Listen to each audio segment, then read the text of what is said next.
다윗이 블레셋 땅 시글락에서 유다 땅 헤브론으로 온 뒤 유다 지파의 왕이 되었습니다. 그러나 아직 사울 왕조가 건재했지요. 사울의 군 사령관이자 사촌인 아브넬이 사울의 넷째 아들이자 자신의 조카인 이스보셋을 왕으로 옹립한 겁니다. 사울이 죽고 나서 다윗에게는 탄탄대로가 열릴 것 같았지만 다시 기나 긴 싸움이 시작되었습니다.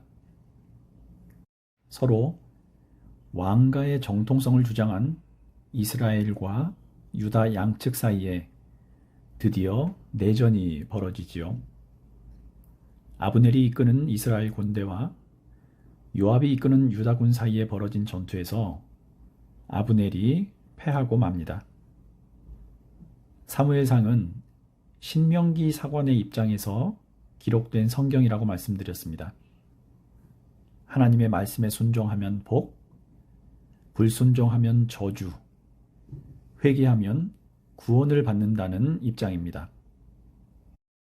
아브넬이 패했다는 것은 그동안 불순종으로 일관했던 사울 왕가가 계속 쇠퇴할 것이며 하나님께 끊임없이 물으며 행동해온 다윗 왕조는 흥할 것이라는 표시이기도 합니다.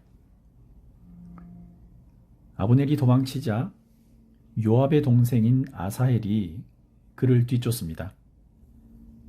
둘 사이에 싸움이 붙었고 아사헬은 아브넬에게 목숨을 잃고 말지요. 아사헬이 죽은 뒤에도 계속 도망치던 아브넬은 요압에게 휴전을 제의합니다.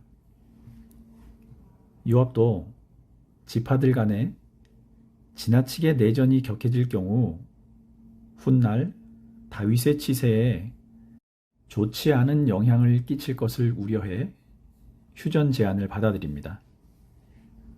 주둔지에 돌아온 요압은 자신의 부하 19명과 동생 아사헬이 전사했다는 걸 확인합니다. 그리고 그의 시신을 거두어 베들레헴에 옮겨 묻어줍니다. 자, 여기까지가 2장의 내용이었습니다. 오늘은 3장을 보게 될 텐데 여기에는 사울의 군 사령관이자 이스보셋 왕의 숙부인 아브넬의 죽음이 그려져 있습니다. 1절부터 보겠습니다. 사울 집안과 다윗 집안 사이에 전쟁이 오래 계속되었다. 그러나 다윗 집안은 점점 더 강해지고 사울 집안은 점점 더 약해졌다.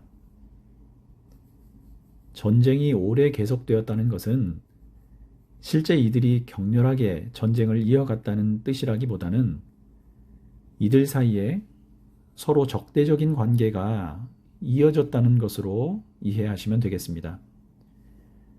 우리나라 남북한처럼 서로 대치하는 상태가 오랫동안 이어졌음을 뜻하는 거지요.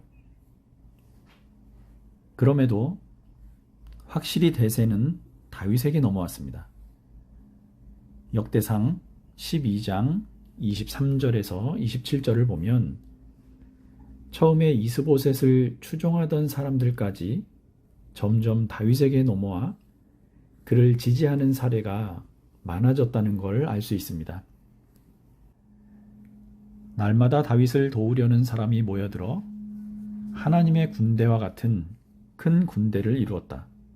싸우려고 무장하고 헤브론으로 다윗을 찾아와서 주님의 말씀대로 사울의 나라가 다윗에게 돌아오도록 공을 세운 사람의 수는 다음과 같다. 38절입니다. 전투 채비를 한 이 모든 군인이 다윗을 온 이스라엘의 왕으로 추대하려고 충성된 마음으로 헤브론으로 왔다. 그 밖에 남은 이스라엘 사람도 모두 다윗을 왕으로 추대하는 데 뜻을 같이 하였다. 사무엘서 기자는 이렇게 다윗과 사울 집안을 대조해서 설명한 이후 3절에서 5절까지는 다윗의 아들들을 소개하고 있습니다. 다른 아들들에 대해서는 성경에 기록된 바가 거의 없지만 몇 명은 주목해서 봐야 할 필요가 있습니다. 이 아들들 중에는 이복누이 다말을 욕보였다가 오빠인 압살롬에게 살해당했던 암논, 그리고 다윗에게 반역을 일으켰다고 요압의 손에 죽은 압살롬, 다윗이 죽고 난 후 솔로몬과 왕위를 놓고 다투다가 비참하게 죽음을 맞이한 아도니아 등이 있습니다. 아버지에게 반역했던 아들 압살롬의 어머니는 그술 왕 달메의 딸 마아가라는 인물이었습니다. 3절을 보겠습니다.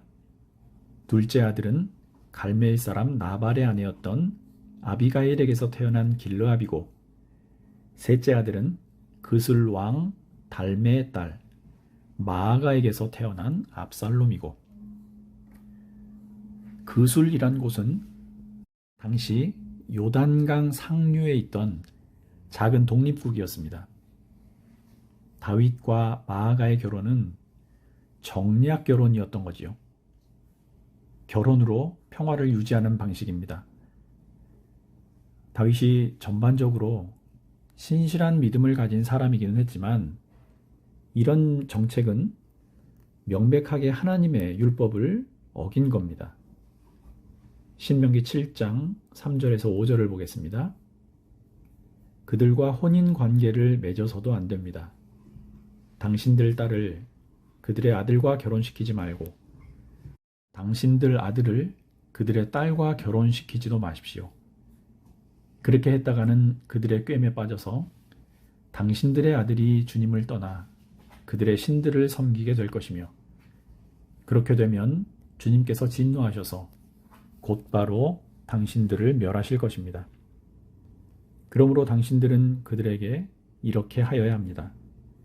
그들의 제단을 허물고 석상을 부수고 아세라 목상을 찍고 우상들을 불사르십시오. 다윗의 정략 결혼 정책을 아들 솔로몬도 이어받지요.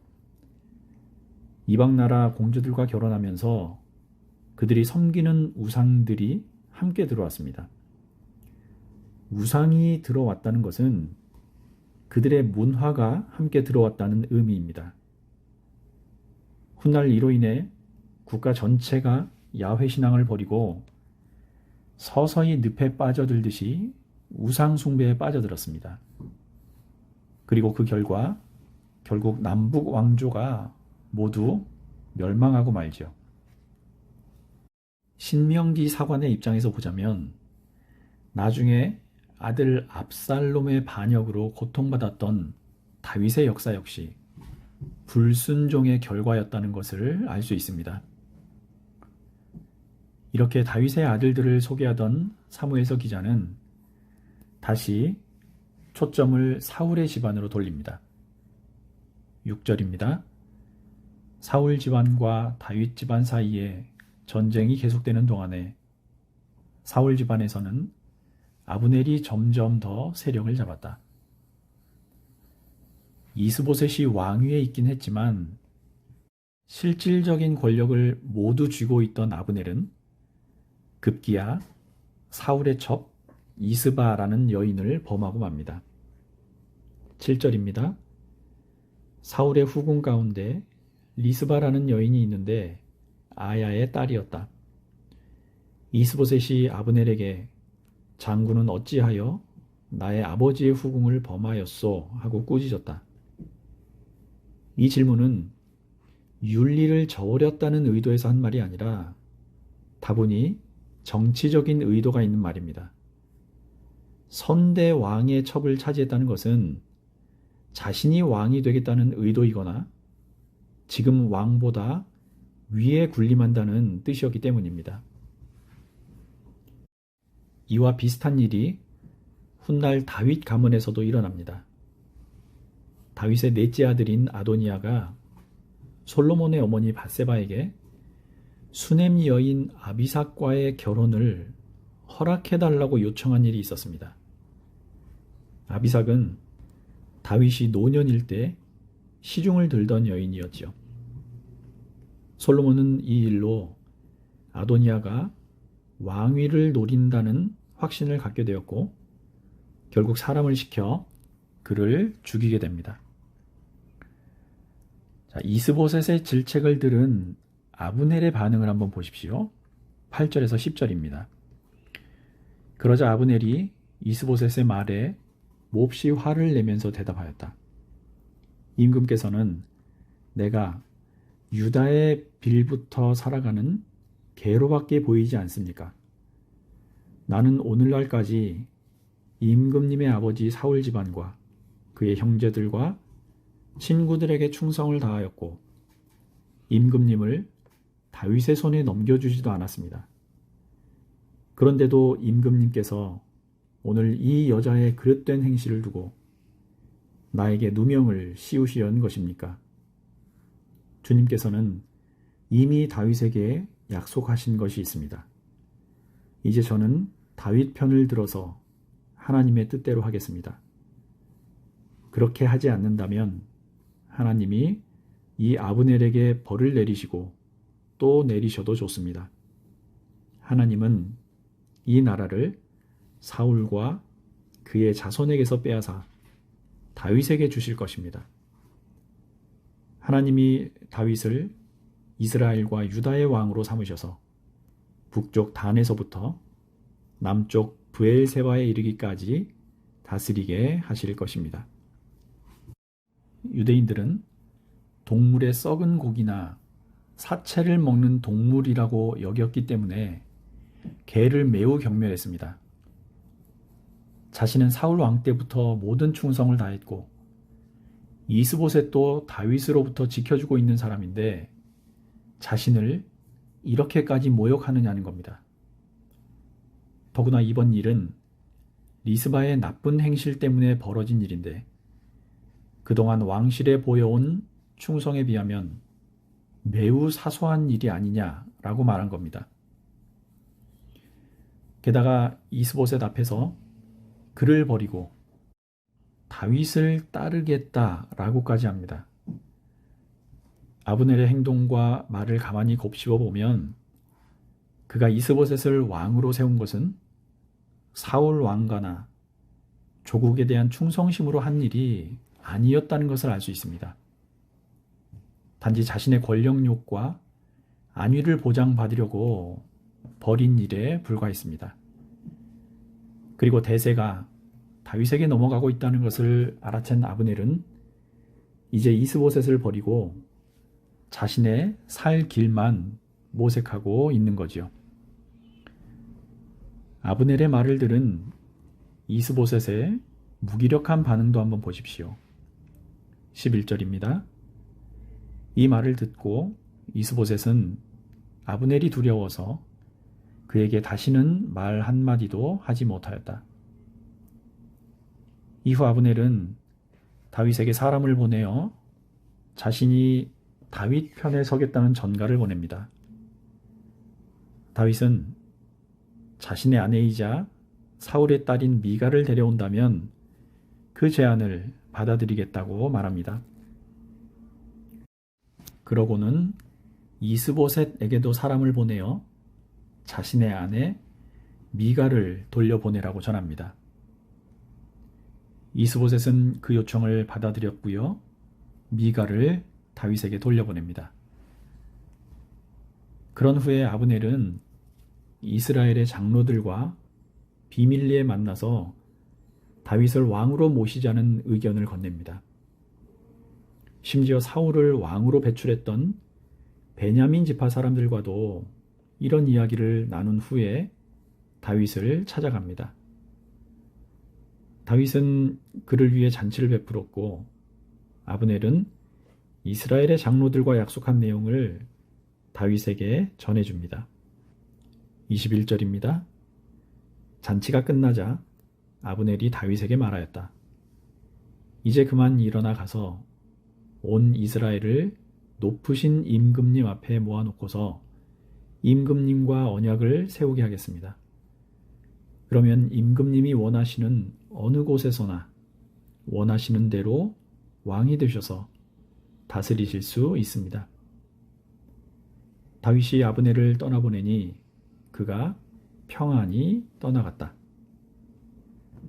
자, 그때 다윗의 군사령관인 요압이 출정을 나갔다가 돌아옵니다. 지금까지 벌어진 일들을 들은 요압은 다윗을 찾아가 이렇게 항의했습니다. 24절과 25절입니다. 이 말을 듣고 요압이 곧바로 왕에게로 가서 항의하였다. 임금님이 어찌하여 이렇게 하실 수 있습니까? 아브넬이 임금님께 왔는데 임금님은 어찌하여 그를 그냥 보내어서 가게 하셨습니까? 넬의 아들 아브넬은 임금님께서 잘 아시다시피 임금님을 속이려고 온 것이며 임금님이 드나드는 것을 살피고 임금님이 하고 계시는 일도 모조리 알려고 온 것입니다. 다윗을 만나고 나온 요압은 다윗 몰래 사람을 보내어 아브넬을 추격하게 한 후 그를 붙잡아 옵니다. 그러고는 그와 조용히 이야기를 하자며 한적한 곳으로 데리고 가더니 그를 죽이고 맙니다.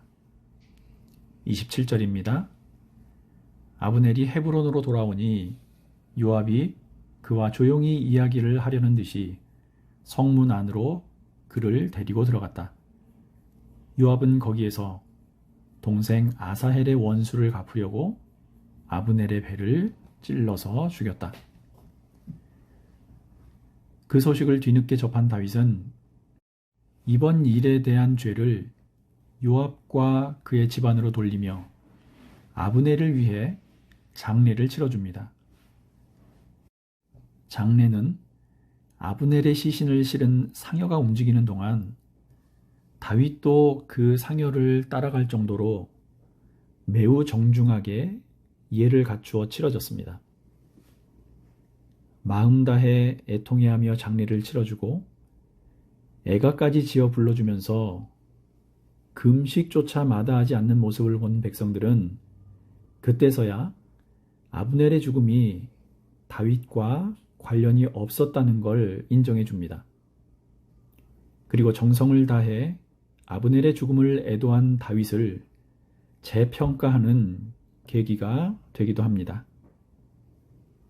다윗의 측근으로 수많은 전공을 세운 요압이었지만 그는 다윗의 뜻을 무시한 채 자기 동생의 원수를 갚으려고 아브넬을 죽였습니다. 그래서 훗날 다윗은 솔로몬에게 요압이 불필요한 피를 흘린 일에 책임을 물어 반드시 그를 처형하라는 유언까지 남기게 됩니다.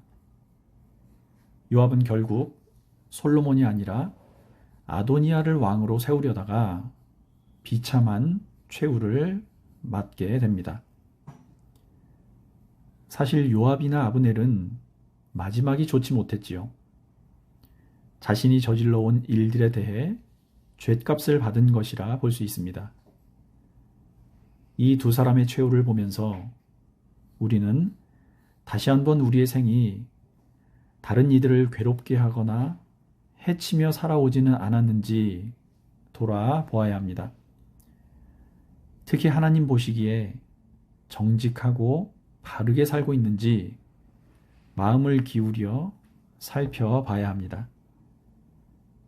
이 땅의 질서는 여전히 남을 딛고 일어서는 것이 옳은 일이고 지혜로운 삶이라 속삭입니다. 그러나 다윗은 비록 적장이라도 받아들이려는 마음을 품었고요. 자기 편이라 해도 의롭지 않은 행동에 대해서는 받아들이려 하지 않았습니다. 우리는 하나님 얼굴 앞에서 사는 사람들입니다.